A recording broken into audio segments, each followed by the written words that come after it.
These are folks that have been band third and fourth year band members.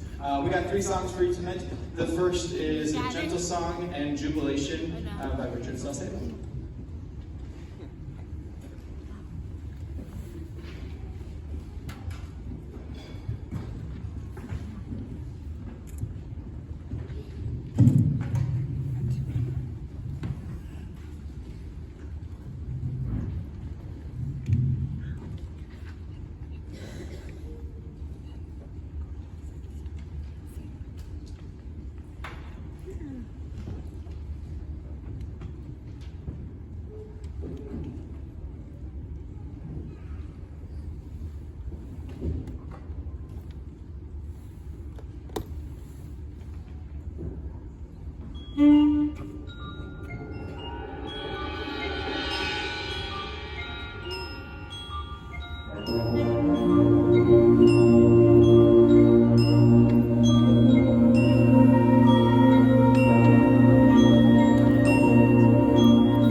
This next song is also by Randy D. Standridge, the same composer who wrote Wrath of the Mechanical Monster for the 6th grade group. But this is for an older group. This is an excerpt from Darkman's March.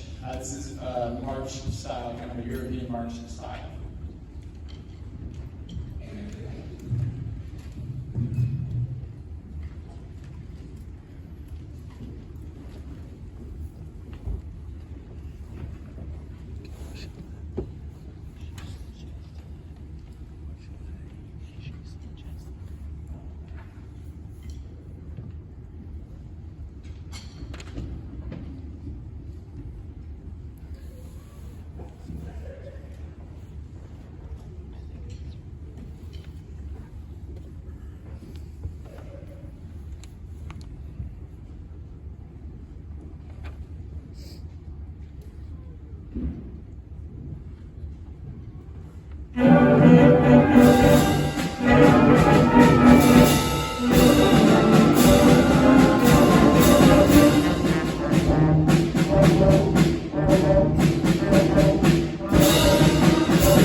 before we get to our last song of the evening, I do want to give out some thank yous, some very well-deserved thank yous. First off, thank you to our admin, our principal Noah Yeager, and our superintendent Matt Van Horst for all of their support and help. Thank you to Maria and Terry in the office. Thank you to Michelle and her crew, and to the PE folks who let us kind of invade their space today and set up our own shop here. They were very flexible, and we do really appreciate it. I also have to give a huge, huge thank you to our whole music team, to Mr. Paulson, to Mr. Ackerman, to Mrs. Lund, and to Mrs. Boltheis. It's a great team to work with here, incredibly supportive, and they're just also helpful. So a huge thank you. Thank you once again to you all for being supportive, for being here tonight, and for supporting your kids to be here. This is such a nice event, and I'm so glad that they worked so hard for this music and performed really well tonight. We've got one more for you, just for fun. This is from Wonka, Oompa Loompa song, arranged by Chris M. Pernoz.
Thank you all once again. One thing I forgot to mention, we do have to clear off everything. If you would like and are able to lend a hand, we do appreciate it. Otherwise, students, once you clear your chairs and stands, percussion up to percussion, and put your stuff away, then you're good to go. Thank you all. Have a great night.